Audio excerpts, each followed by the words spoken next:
आज के 3 दिन पहले मैं मेरी बिटिया हम बिटियागंज जा रहे थे कोटा, अपनी बिटिया कोटा चल तो वहाँ नेताजी बबलू बोले कि चाचा वोट डाल के जाइए। तो बिटिया बोली कम फूले में वोट दिए जो प्रधान तो बोलो साइकिल में वोट डाल, नहीं तो तू रखा तेरे लो तो रगिया के तो रगिया बनाई दिए। और जाने कल मेरी बिटिया को 12-1 बजे मोटरसाइकिल में बैठा ले गो, रात दिन में ढूंढो, रात में डंडा में पता करिए नहीं बिटिया नहीं आई हवाई। तब बबलू नेताजी ने प्रशांत को भाई कोटी में बुलवाओ, मैंने की कार बिटिया कहाँ करेगा तू बैठा ले गो, पूरे सब जने ने देगी। तो मैं जो बोलो हमें पता ही नहीं, हमने उन्होंने उतार दो। तो एक जगह संग साथी और तो डॉक्टर मोहन कठेरिया और जो जगह नाम प्रशांत पत्रकार यादव है जी। मतलब वोट डालने को लेके हाँ क्या कह रही थी? बिटिया कह रही थी हम बीजेपी में फूले वोट दिए, मेरी कॉलोनी बनवाई। तो जो बोलो साइकिल में वोट डाल के नहीं डाल रहे। तो हमारे की तो हम तो दिखाई तू मर गया तो दुर्गिया तेरा नाम तो दुर्गिया को मर गया तो बनाइए हम। कल ही ले गो 12 और 1 बजे के बीच में डल ले गो मोटरसाइकिल में। कहाँ पे मिली? अपने जब नदिया में डेड बॉडी मिली। जब जो घर है आओ तो मेरे लड़का गौ जगह घर है कद्दे को जाके तो मेरी बिटिया की चप्पल है जाके मिली घर है। फिर जाने कहा करो जय बलबाब नेताजी ने बबलू ने भाई कोटी में। फिर उनसे कही कार्य प्रशांत कहाँ है वाड़ी कह जो बोलो हम जानते ही नहीं बात। तो मेरे लड़ा बोले तो घर है मेरी बहन की चप्पलें डरी। फिर जाना अपने फ़ोन पे फ़ोन करो। अब भाई बहुत कहा था बॉम्बे फीड है हमने जगह फ़ोन छिटाई लो, बोलो जो चप्पलें गायब कर दे वाड़ी की, डंडी फेंक दे डंडी पीछे वाले प्लॉट में। तो जगह बहू ने और कैसे हत्या की गई? हत्या कैसे की गई ये बताओ, कैसे मारा बेटी? अब बेटी के साथ गलो दबाओ तब बहुत बुरी हालत करते रेप करके साहब बॉडी को मारता रहो, मेरी बिटिया को बहुत बुरी हालत करके मारो।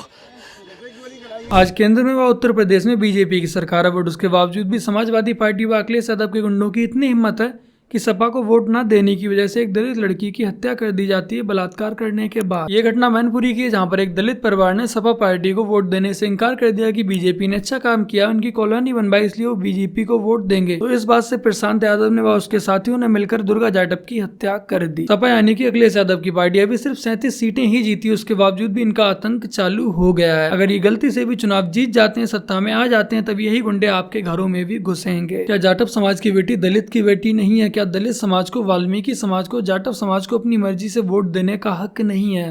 क्या कसूर था उस दलित बेटी का? और मेरे जितने भी दलित भाई इस वीडियो को देख रहे हैं, आप सबसे यही कहना चाहूंगा कि इस व्यक्ति ने, जिसे आप लोग अपना मसीहा मानते हैं, इस घटना को लेकर एक ट्वीट तक नहीं किया है, इस घटना का जरा भी विरोध नहीं किया है, क्योंकि ये जो घटना है ये उसके वोट बैंक के अकॉर्डिंग फिट नहीं बैठती, उसके एजेंडे के अकॉर्डिंग फिट नहीं बैठती है। क्योंकि इस घटना से इसके वोट बैंक को कोई भी फायदा नहीं होने वाला। जिसे आप अपना मसीहा समझ रहे हैं, ये रॉन्ग नंबर है। और इस बीच छत्तीसगढ़ में वक्फ बोर्ड ने मस्जिदों के लिए नया फरमान जारी किया है। वक्फ बोर्ड ने मस्जिदों को आदेश जारी किया है कि वो जुमे के दिन मस्जिदों में तकरीर के लिए वक्फ से इजाजत लें। यह आदेश शुक्रवार से लागू हो जाएगा। वहीं छत्तीसगढ़ वक्फ बोर्ड के चेयरमैन सलीम रजा ने कहा है कि इस फैसले के बाद उन्हें धमकियां मिल रही हैं और वो जल्द ही गृह मंत्री अमित शाह से मुलाकात करेंगे और इस फैसले को पूरे देश में लागू करने की मांग उठाएंगे। बता दें, छत्तीसगढ़ में मस्जिदों के लिए नया फरमान आया है। छत्तीसगढ़ से ये फरमान आया है जिसमें कहा गया है कि जुम्मे पर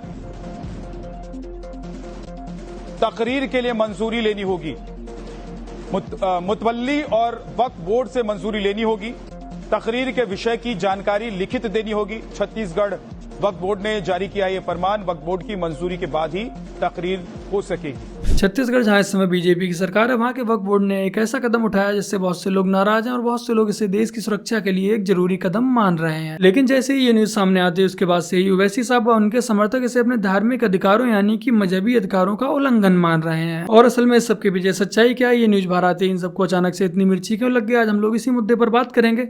और देश के हर नागरिक को इस मुद्दे के बारे में जानकारी होनी चाहिए, तो इस वीडियो को ध्यान से देखिएगा। ये न्यूज बताने से पहले आप लोगों को बताना चाहूंगा कि हमारे देश में आज जितनी भी मस्जिदें हैं, ये सिर्फ मस्जिदें नमाज पढ़ने के लिए नहीं है, इनके द्वारा पूरे देश को कंट्रोल किया जाता है और एक मजहब विशेष के वर्ग को कंट्रोल किया जाता है। हमारे देश में जितनी भी मस्जिदें, लगभग सभी मस्जिदों में नमाज के बाद स्पीच दी जाती है, एक भाषण दिया जाता है, तकरीर दी जाती है। मोस्टली शुक्रवार वाले दिन ये स्पीच अवश्य दी जाती है। तो छत्तीसगढ़ वक्फ बोर्ड ने शुक्रवार की नमाज से पहले मस्जिदों में दिए जाने वाले भाषणों पर नजर रखने के निर्देश जारी किए हैं। तो छत्तीसगढ़ के वक्फ बोर्ड ने कहा है कि मुतवल्ली यानी कि जो मस्जिद के सुरक्षा कर्मी होते हैं, उनको यह सुनिश्चित करना होगा कि मस्जिद में स्पेशली शुक्रवार यानी कि पत्थरवार वाले दिन भड़काऊ भाषण ना हो और कोई राजनीतिक बयानबाजी ना हो, और उन भाषणों की जो विषय वस्तु यानी जो टॉपिक है उसकी वक्फ बोर्ड से जांच करानी होगी। ध्यान रहे कि जो स्पीच दी जाएगी, जो तकरीर दी जाएगी, उसकी जांच आपको वक्फ बोर्ड से ही करानी है, ना कि किसी और से। वक्फ बोर्ड का कहना है कि जो मस्जिदें हैं वो धार्मिक जगह है, ना कि राजनीति और नफरत फैलाने की। कई बार मस्जिदों से फतवे जारी होते हैं या राजनीतिक एजेंडे फैलाए जाते हैं जो सीधे सीधे समाज को तोड़ने का काम करते हैं। और जैसे ही ये न्यूज सामने आती है उसके बाद बेचारे ओवैसी साहब और उनके समर्थक भड़क जाते हैं। उसके बाद ओवैसी साहब ट्वीट करके कहते हैं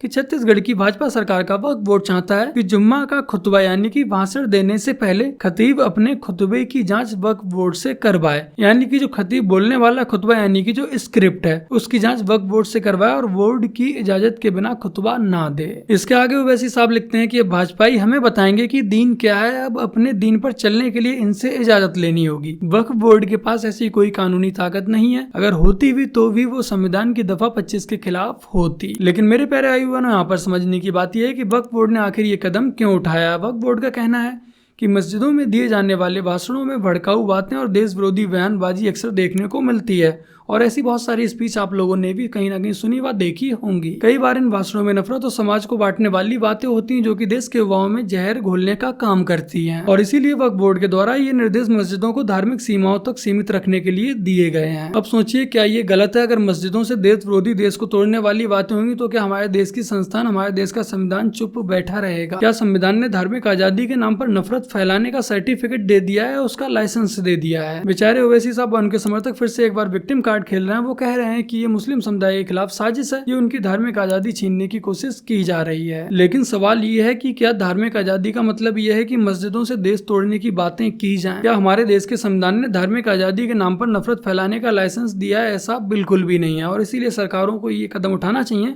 इन हरकतों को रोकना चाहिए। और ये कदम हमारे समाज के लिए, हमारे देश की सुरक्षा के लिए क्यों जरूरी है, आइए थोड़ा सा तर्क के साथ समझ लेते हैं। सोचिए, एक तरफ रिलीजियस फ्रीडम के नाम पर मस्जिदों और देश को तोड़ने की बातें कही जा रही हैं, और जब इसे रोकने की कोशिश की जा रही है तो उसे इनके अधिकारों का हनन बताया जा रहा है। लेकिन सच ये है कि छत्तीसगढ़ जब भाजपा की सरकार है, वहाँ का वक्फ बोर्ड सिर्फ ये सुनिश्चित करना चाहता है कि मस्जिदों के भाषणों में कोई ऐसी बयानबाजी ना हो, देश विरोधी बयानबाजी ना हो जो देश को तोड़ने का काम करे। ये कदम सिर्फ और सिर्फ मस्जिदों को नफरत फैलाने व राजनीति से दूर रखने के लिए, यहाँ ना किसी का धर्म छीना जा रहा है, ना ही किसी की भावनाएं आहत की जा रही हैं, और ना ही किसी के अधिकार छीने जा रहे हैं। ये कदम सिर्फ और सिर्फ समाज में शांति बनाए रखने के लिए उठाया जा रहा है। और वैसे भी ये अभी सिर्फ एक प्रपोजल है, ना कि जबरदस्ती थोपा जा रहा है। बाकी का ये समझ लेते हैं कि इस सब के ऊपर हमारे देश का संविधान आखिर क्या कहता है। हमारे संविधान ने धार्मिक आजादी दी है, लेकिन ये आजादी अनलिमिटेड नहीं है। संविधान के अनुच्छेद 25 में लिखा है कि धार्मिक प्रथाओं और धार्मिक संस्थाओं से जुड़ी धर्मनिरपेक्ष गतिविधियों के बीच अंतर करता है। राज्य के पास धर्मनिरपेक्ष गतिविधियों को विनियमित या प्रतिबंधित करने का अधिकार है, जो धार्मिक प्रथाओं से जुड़ी हो सकती है, जैसे कि सामाजिक सुधार, आर्थिक गतिविधियां और धर्म के मूल पहलुओं से संबंधित अन्य गतिविधियां। इसका मतलब ये बिल्कुल भी नहीं है कि आप धार्मिक आजादी के नाम पर देश में नफरत फैलाएं, देश को तोड़ने की बातें करें। ये संविधान के खिलाफ है। हम सभी का धर्म चाहे जो भी हो, बट सबसे पहले हम भारतीय, और हमारी प्राथमिकता है कि हमारे देश की अखंडता व मजबूती बनी रहनी चाहिए। बाकी का आपकी क्या राय है? वक्फ बोर्ड का क्या ये कदम सही है? अपनी राय कमेंट सेक्शन में अवश्य दीजिएगा। व इस मुद्दे पर जागरूकता फैलाने के लिए इस वीडियो को लाइक व शेयर अवश्य कीजिएगा। अपना वोट का प्रयोग करिए, अपने वोट का प्रयोग कीजिए, बाकी लोग जाए।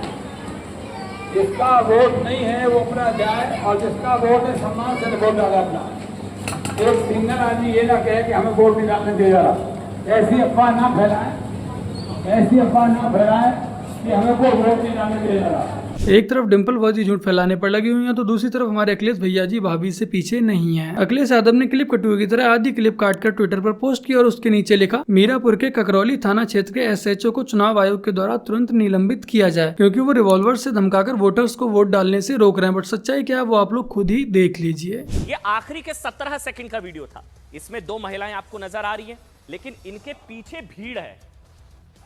वीडियो आधी है और इसको एक साजिश के तहत वायरल किया जा रहा है। पूर्ण सत्य यह है कि ककरौली कस्बे में एक ये सूचना आई थी कि दो पक्षों के बीच में झड़प हो गई है। जब पुलिस वहां पर मौके पे पहुंची तो वहां पे लोगों ने रोड जाम करने का पहले प्रयास किया और फिर जब पुलिस ने उनको वहां से हटाया तो लोगों ने पुलिस पर पथराव कर दिया। परंतु जब ये वीडियो बनाई गई है तो उस समय उपद्रवी वहां से भाग गए थे, उन्होंने महिलाओं को आगे कर दिया था। ये राष्ट्रीय स्तर के नेता होने के बावजूद भी अपनी घटिया हरकतों से बाज नहीं आ रहे हैं। क्या हम और आप ऐसे नेताओं के हाथ में देश की सत्ता सौंप सकते हैं? अस्सलाम वालेकुम। एक जरूरी बात करने के वास्ते मैसेज कर रही हूँ। जितने भी जने देख रही हैं हमारे बेंगलुरु के आदमियां, मेरी बात नहीं कहती गलत है तो मैं कमेंट करके बोल सकती हूँ कि गलत है। घर को दुनिया के बच्चे खराब हो रही, मैं देखे सका कितने बच्चे बोलो पहले तो गांजे का शौक करते थे, अब ये इंगिशन का शौक। ये इंगिशन है ना, खाता में रग्गा में डालती, रग्गा में डाल को है ना बच्चे खराब हो रही। मेडिकल स्टोर से लेते सो 30 रुपए की गोली वो 300 रुपए को बिकाती। तुम ना एड्रेस हो ना, मैं बोलती हूँ तिलक नगर को जाओ, यारब नगर को जाओ, बिस्मिल्लाह नगर। पहले तो गांजे का शौक करते थे, अब इंगिशना का शौक कर रही। कांग्रेस जीत कभी क्या फायदा हुआ? क्या भी फायदा नहीं हुआ। हमना जहाँ कहीं भी कांग्रेस सत्ता में आती है उस राज्य की यही स्थिति हो जाती है। लोग कांग्रेस को वोट देते हैं, उसके बाद पछताने के अलावा उनके पास कुछ और नहीं बचता। तो बस मेरे प्यारे भाई बहनों, आज की अपनी इस वीडियो में इतना ही। वीडियो को लाइक शेयर कमेंट और हमारे इस चैनल को सब्सक्राइब आज से कर लीजिएगा। चलिए जल्द मिलते हैं एक और नई वीडियो के साथ, तब तक के लिए जय हिंद, वंदे मातरम, जय श्री राम।